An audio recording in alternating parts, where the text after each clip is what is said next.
Thought leadership from PwC's National Office. Welcome to PwC's Accounting Podcast. I'm Heather Horn. In today's episode, we're going to talk about day 2 of lease accounting as we continue our lease miniseries. Lease accounting is not a set it and forget it model, and events can happen during the lease term that require additional accounting. So, questions: when do you revisit the accounting, and when do you let it ride?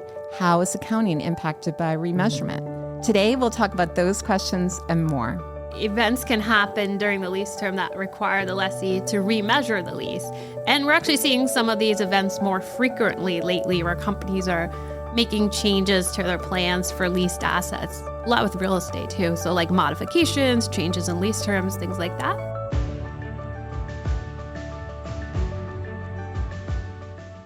That was Suzanne Stefani, who's also joined by Mark Jerusalem, who are both in our national office and who specialize in lease transactions.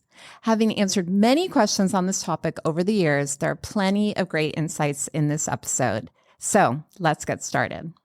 Suzanne, Mark, welcome back for another leasing episode. And on our last podcast, we talked about lease classification and covered some of the key points of what I'll say is day 1, lease accounting. So classification, lease term, lease payments, and discount rate. So hopefully listeners realize that, of course, the next logical progression in this series would be to talk about day 2 accounting, which is what we're going to cover today. So Suzanne, can you just run us through what we're going to cover in today's episode? Yeah, so we're doing a day 2 podcast because the leasing model is not set it and forget it anymore, right? Events can happen during the lease term that require the lessee to remeasure the lease. And we're actually seeing some of these events more frequently lately, where companies are making changes to their plans for leased assets. A lot with real estate too. So like modifications, changes in lease terms, things like that. So with that in mind, we're going to go through the reassessment events today and the related accounting, as well as a few other things like impairments, subleases, things like that. All right. I feel like there's many, or if not most, of our accounting models are not set it and forget it, but this is definitely one where it's very important to make sure you do have the right processes and controls to make sure that, you're keeping track of any events that could lead to a change. So with that in mind, then, Suzanne, what are some of the events that companies should be looking for? Yeah, so we're going to talk about the remeasurement or reassessment events, I'll say. There's 5 events that require a remeasurement of a lease. So 3 are a full remeasurement and 2 are what I call like a partial remeasurement. So the 3 full remeasurement events would be a contract modification, not accounted for as a separate new lease, and I think we're separate new contract, and I think we're going to get into that later. Changes in the assessment of lease term, and 3rd, changes in the assessment of a purchase option. Those are the 3 full remeasurement events. The partial remeasurement events are contingency resolution. So that's where a contingency in which variable payments are based occurs such that the variable payment now becomes fixed. And then the second is when there's a change in the amount of payment that's probable under a residual value guarantee. So those are the 2 requiring partial remeasurement. All right. Well, why don't we start with full remeasurement first? So what is involved in that? Yeah. So in order to do a full remeasurement of a lease, you need to go through 3 things first.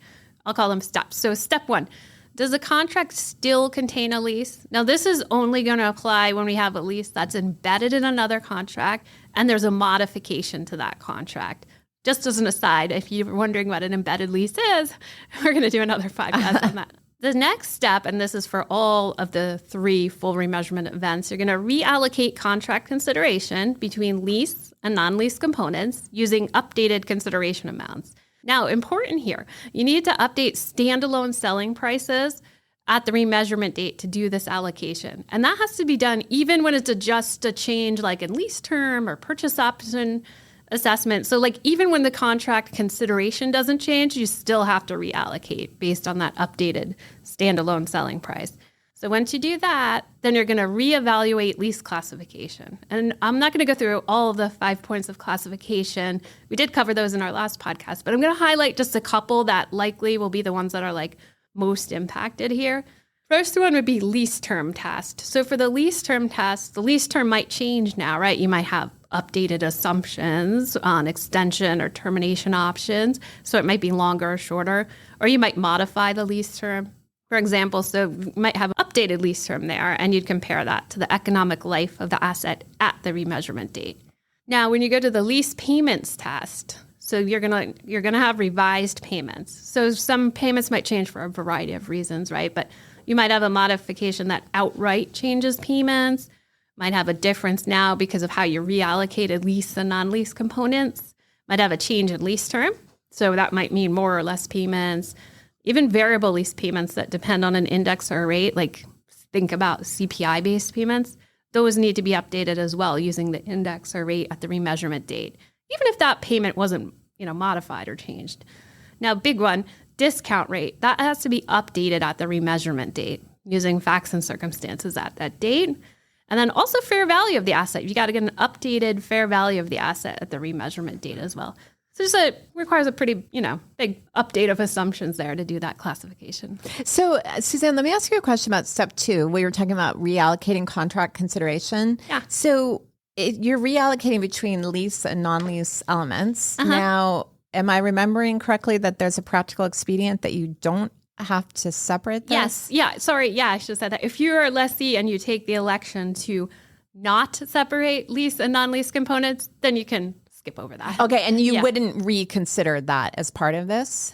No, I think you're making the election by asset class and you would stick with it. Okay, perfect. That's very helpful. So now that we know that, we know that if you have any one of these 3 full remeasurement events, then you would update the assumptions, reclassify the lease. So now we're ready to remeasure the lease. So Mark, what would be involved in that? Well, now that we have our changes in our payments and perhaps our changes in our allocation, we would remeasure the lease liability using all of these updated assumptions that we've just talked about as of the remeasurement date, the reassessment date. And we would use the same assumptions that we just used to classify the lease. The right-of-use asset would then be adjusted for the change in the lease liability. Generally, there's no gain or loss. However, if the right-of-use asset is being reduced and it's already reduced down to 0, then the remainder of the adjustment does go straight to the P&L. The only exception is when a lease modification that decreases the lessee's right to use the asset, and we'll get into the details of that later. Then the lease expense would be recalculated, revised based on the updated lease payments and the lease classification. All right, so then that's full remeasurement. So Suzanne, going back to you for partial remeasurement, what does that entail? Yeah, so just a reminder, it's those 2 events. If you have a contingency resolution or a change in the amount of payment that's probable under a residual value guarantee. I'm going to start with, I guess, the good news. What you don't have to do as compared to a full remeasurement, you don't have to reassess whether there's a lease, don't have to change the discount rate, don't have to reassess lease term, and don't have to reevaluate lease classification. So it's much simpler, right? It's really just focusing on the revised payments. So you're going to reallocate contract consideration between lease and non-lease components if you're doing that, right? If you didn't take that expedient. And there's a policy choice on how to do that. One option is to just continue using the same basis of initial allocation that you did, when the lease started, or you can update the relative standalone selling price, like update the allocation, based on the relative standalone selling price on the remeasurement date. And that's it. Then you're going to remeasure the lease liabilities simply using the updated consideration. Again, not changing discount rate or anything. And so whatever you update your lease liability to, the other side of the entry is going to go to the right of use asset. And then you're just going to revise lease expense going forward based on the updated lease payments. All right. So definitely a lot less change and a lot easier to deal with, but it's definitely something you wouldn't want to miss if you did have that event. Right. But given that full remeasurement can result in much bigger changes, let's go back to that. And Suzanne, you mentioned 3 events that would cause full remeasurement earlier at a very high level, but I think it might be helpful to go into more detail on those. And so Mark, maybe starting with you and the first one of lease term and purchase option reassessments. Okay, so we'd have to reassess the lease term, meaning reassess the probability of us extending a lease or terminating a lease or exercising a purchase option. And there's a couple of different events that could cause us to do that. The more obvious one are the contract-based events. So a contract-based event is when an event happens that's already defined in the contract that now obligates the lessee to exercise something or to not exercise some optional payment. So for example, allowing a required notification period to lapse would be just a contractual event, right? Frequently, especially in real estate leases or really in any large ticket leases, the lessee must give notice by a certain date, often months in advance, that they will not be exercising the renewal option, or essentially they automatically exercise it. So that would just be a contractual event that occurs that we'd have to reassess the lease term. The even more obvious one is when we actually do elect to do something, right? What I mean by that is sending a legally binding notice to the lessor that we're going to exercise an option that was initially not included in the lease term because it wasn't deemed to be reasonably certain, or the opposite, or notifying the lessor that it will not be exercising an option when it did include that option in the lease term initially because it thought it was reasonably certain to do so. So those are the contractual-based ones, and I think people generally recognize when those things occur. The second category, if you will, are significant events or changes in circumstances that is within the lessee's control that change whether the lessee is reasonably certain to exercise or not exercise an optional extension or termination provision or purchase option. So this criteria is for lessees only. Lessors would actually not be allowed to reassess for changes in lease term that are within the lessee's control. All right, that's helpful. So, Mark, just to be absolutely clear then, so if there's a contractual change, something is actually exercised or otherwise, that impacts both. But if the lessee is maybe thinking something different, or even if the lessor thinks they may be thinking something different, only the lessee makes that assessment. That's right. All right, that's helpful. So definitely more straightforward if something occurs from a contractual point of view. But I know we get a lot of questions around when a significant lessee-controlled event occurs that changes assumptions around an option. And so, and obviously because it's assumptions, there's judgment involved. So Mark, what are some of the things that you would think about there? Well, let's start off with something that may seem, that people may be inclined to think is a significant change, but is not a reassessment trigger. And that is changes in market-based factors. So the lessee doesn't have to keep a lookout for how much would it cost me today to lease this asset, or how much would it cost me today to buy a comparable asset, right? So say that there's increases in market rents such that now your renewal rents that you had in your contract appear like a bargain, right? You actually do not change the lease term when those events occur. And like I said, similarly, you don't reassess the lease term just because it would be cheaper to buy a comparable asset. And the reason that the FASB did that is because the FASB wanted to make the standard a little bit easier to implement, and they didn't want to have companies like looking out every single quarter to see, well, what has happened to the market rates in New York this quarter, right? That would be like a little bit of a procedural nightmare, right? Yes. So it's only for things that are within the lessee's control. So let's talk about that. I think when you talk about things within the lessee's control, you really have to take a look at the underlying reason. And the question that I like to ask is, has the lessee taken an action that commits them to a particular plan? And it's very facts and circumstances dependent. So some of the more common examples that we see is that a lessee would begin to renovate the space, or they begin to install new leasehold improvements such that it becomes obvious that the reason they're doing that is because they want to stay in the space longer. That would certainly be a trigger to reassess the lease term if you start doing that. For the lessee. For the lessee, right? Perhaps not so obvious, but something also that would be a trigger is making a business decision that directly affects whether the lessee will exercise or not exercise an option in this lease. So let me give you an example of that. Say that the lessee extends the lease of a complementary asset, or they dispose of an alternate asset that they use in the same business as this asset. So that may be a trigger that they have to reassess this lease as well. Another example, certainly if I enter into a sublease, if I sublease the space and the term of the sublease goes into my optional renewal period, then obviously I have to, exercise that option when it comes up. And finally, it could be a change in business plans. The only thing I would caution people about changes in business plans is that we really do like to see a situation where the lessee has made a decision that would cost them some money. It would be expensive for them to change their minds.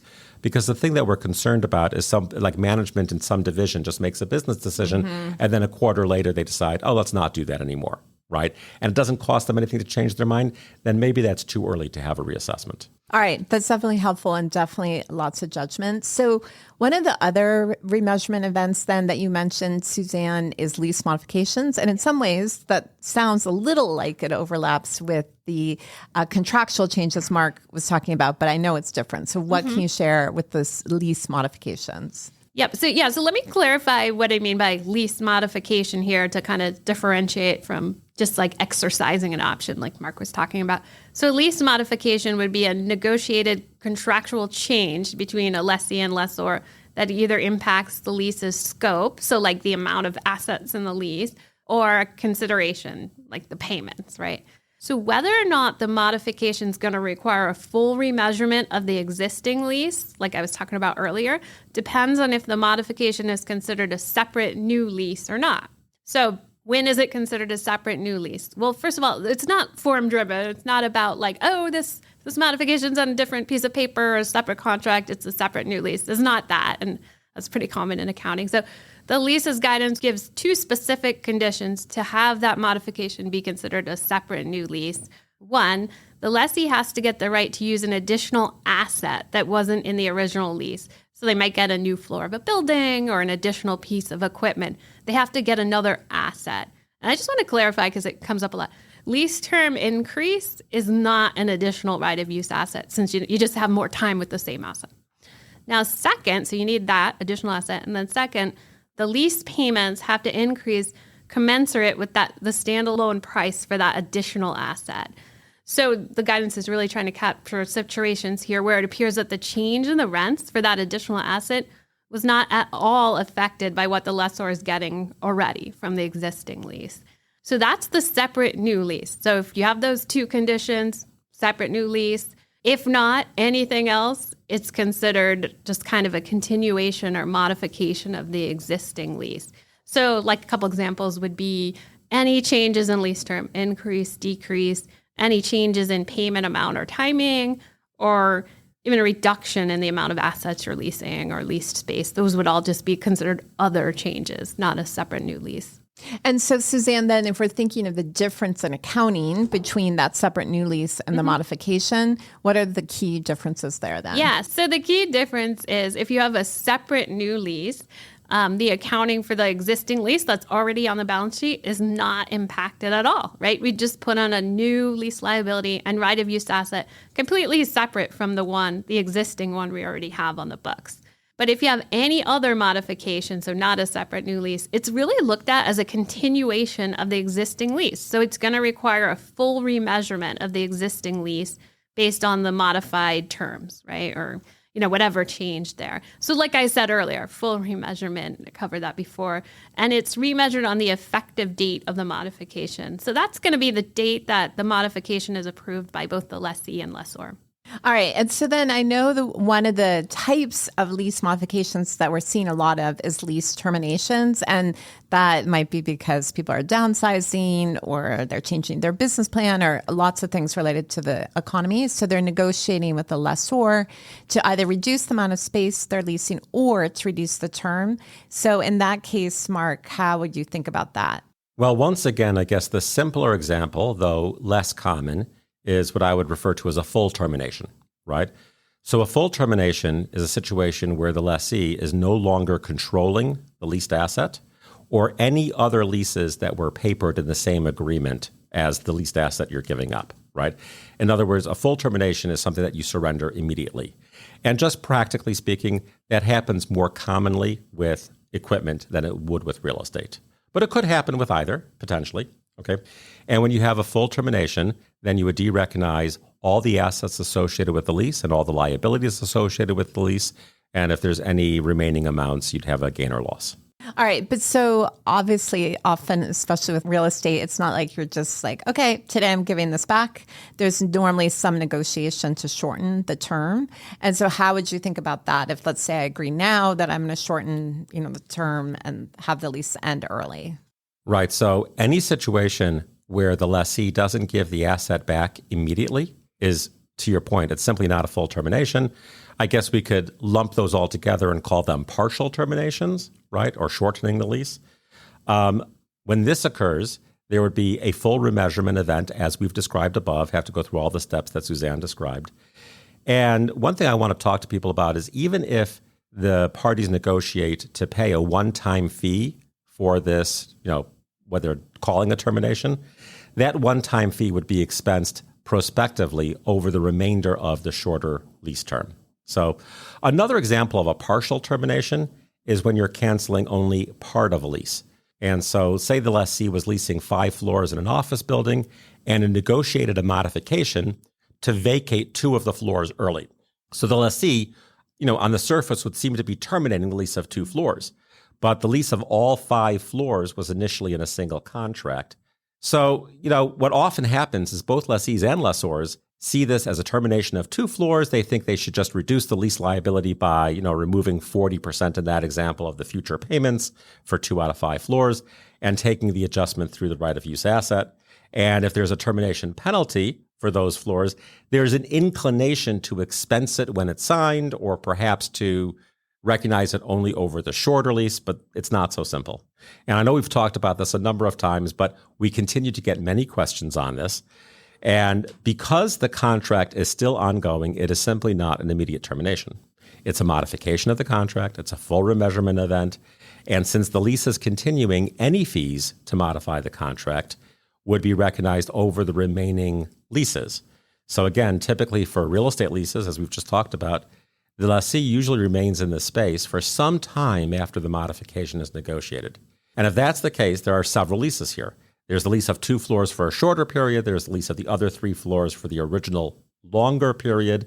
And the rents would have to be allocated and recognized over those respective periods. So even though they may have negotiated a termination fee, a termination is just a form of consideration. It is not either a lease component or a non-lease component.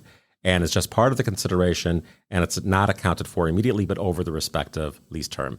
And that's very surprising to a lot of people that a termination penalty isn't expensed as a result of the termination.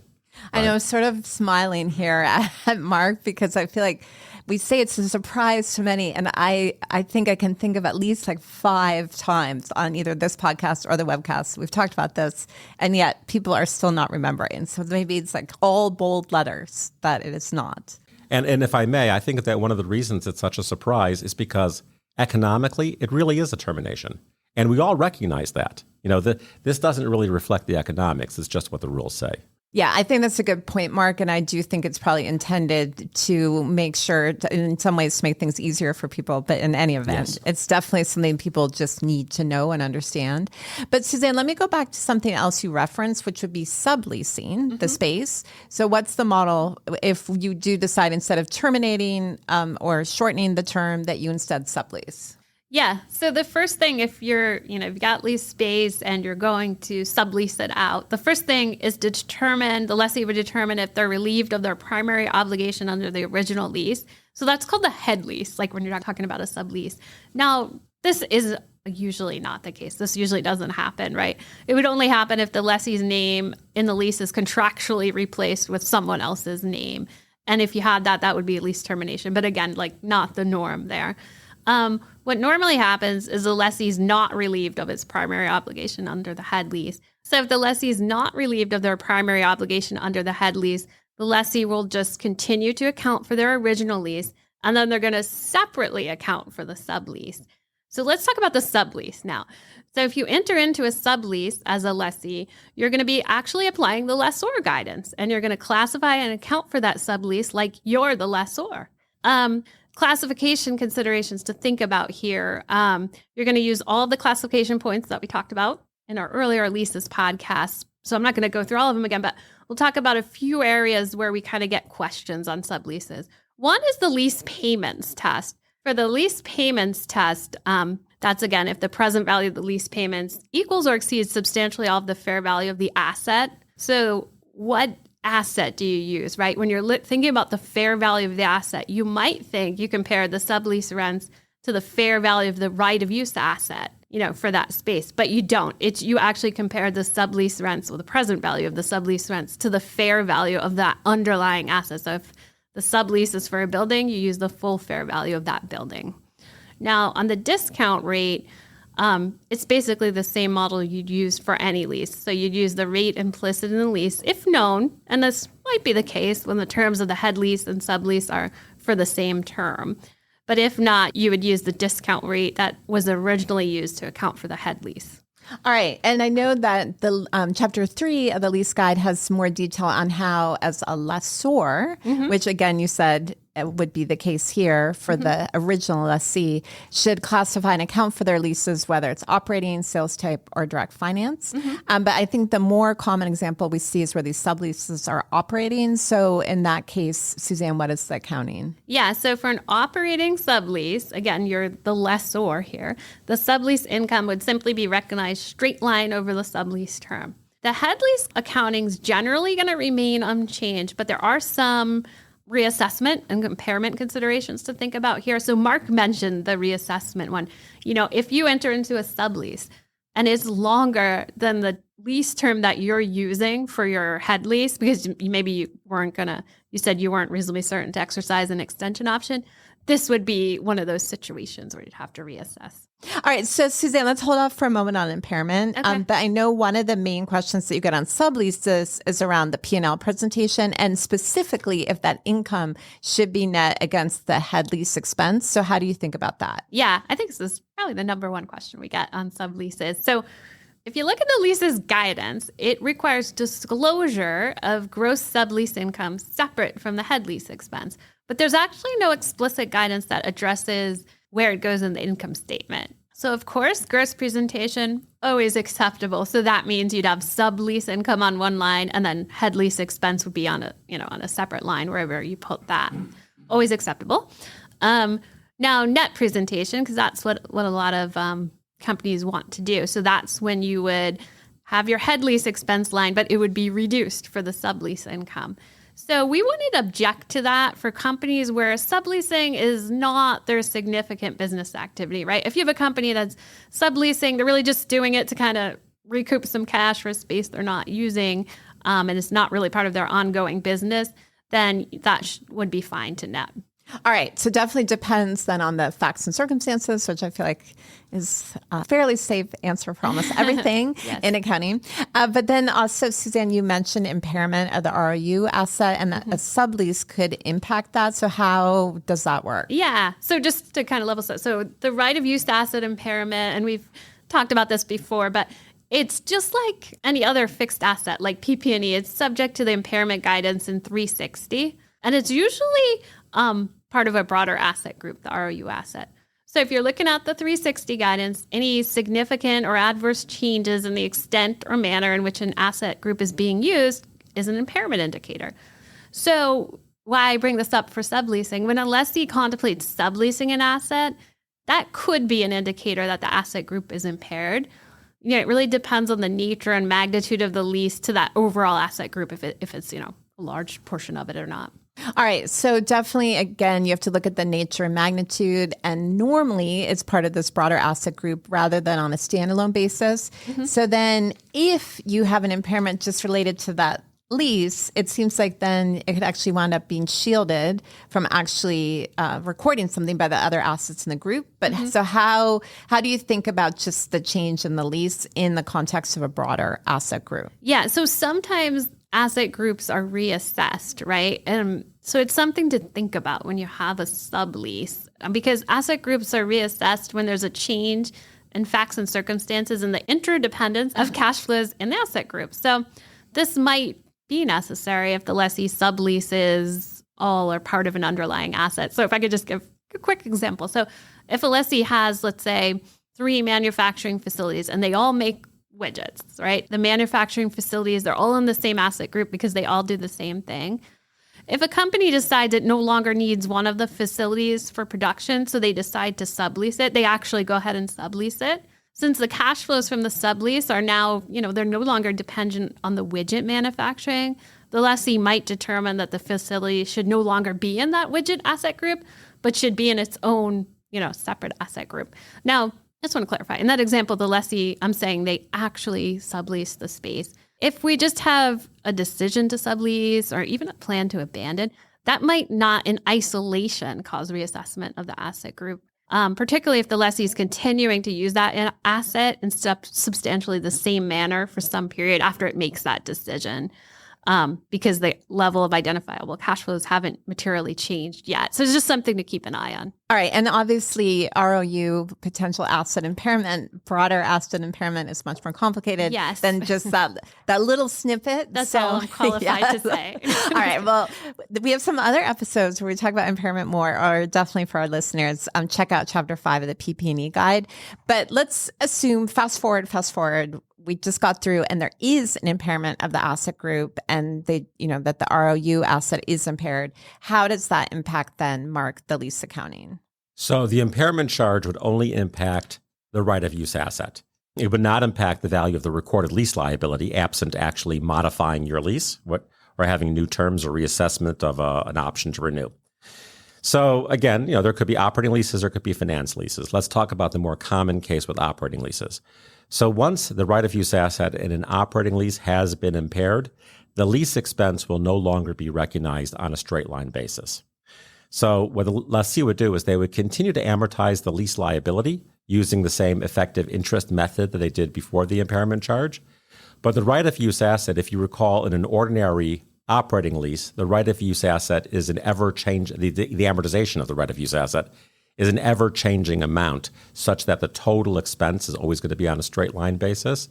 But after the right of use asset has been impaired, you would no longer do that, and you would amortize the right of use asset on a straight line basis.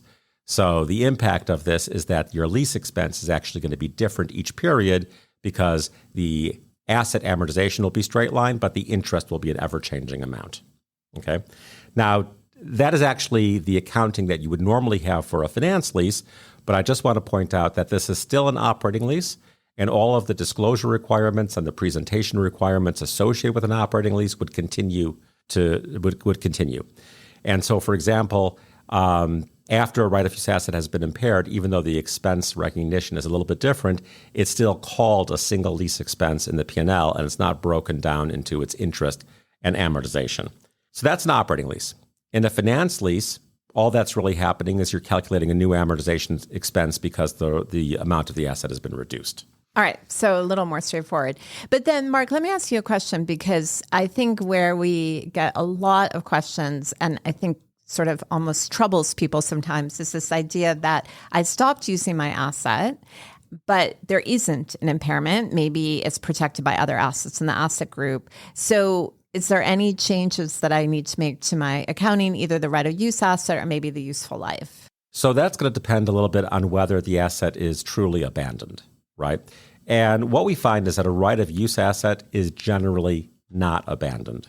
So I just want to point out temporarily idling a facility or temporarily idling an asset is not an abandonment, right? So an example is leaving leased space unoccupied, but you have plans to at least reassess or perhaps go back into the space at a later date. That's not an abandonment. Typically, for a space to be abandoned, it must be fully vacated. So even if you're using it suboptimally, let's say you're just using it for storage, that's also not abandonment, right? Even if you're keeping all your old furniture in there, well, you got to protect your furniture somewhere, right? You're using it as a warehouse, but it's not abandoned, okay? But if one truly decides to completely vacate a leased property in the future, they would need to consider whether to reduce the useful life of the right of use asset and the related leasehold improvements in that space and determine whether they need to accelerate their amortization. All right. So, Mark, that's helpful. But then I know often we'll see a case where companies haven't really fully decided what they're going to do with that property. So then what do you do in that circumstance? Well, if the lessee knows that it will completely vacate a property, but they're not sure whether they will sublet it or not, right? Then that may not be an abandonment. And certainly there's some judgment required. The couple of things I would tell people is that the longer the lease term, the more likely it is that the asset is not abandoned, right? If you think about it, if you have a long lease term, then the most logical thing to try to do would be to try to sublet the space. And if you're shopping around for a sublessee, then you haven't abandoned it yet, right? On the other hand, and this is much more rare, but if you have a space that has a really short life left to the lease term, then those are situations where you could have an abandonment because it may not be practical for you to try to find a sublessee. All right. So once again, then really will depend on the facts and circumstances as we talked about earlier. And maybe with that, I'll bring us full circle back to where we started, which was we were talking about how important it was to make sure that we have good controls and processes for not just that day one accounting, but also day two. And obviously understanding these events and accounting for them timely is critical to making sure you got it right. So as always, Mark and Suzanne, such a pleasure to talk to you. Thanks so much for joining me today. Sure. Thank you. That's our show for today. Tune in next week for more fresh episodes. So that you never miss any of our audio content, follow the PwC Accounting Podcast wherever you listen to your podcasts. And to stay up to date on all our latest accounting and reporting news, sign up for our newsletter at viewpoint.pwc.com. From Thought Leadership at PwC, I'm Heather Horn. Thanks for tuning in.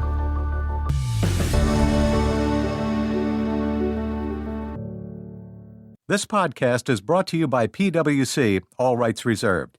PwC refers to the U.S. member firm or one of its subsidiaries or affiliates, and they sometimes refer to the PwC network. Each member firm is a separate legal entity. Please see www.pwc.com/structure for further details. This podcast is for general information purposes only and should not be used as a substitute for consultation with professional advisors, including accountants and lawyers.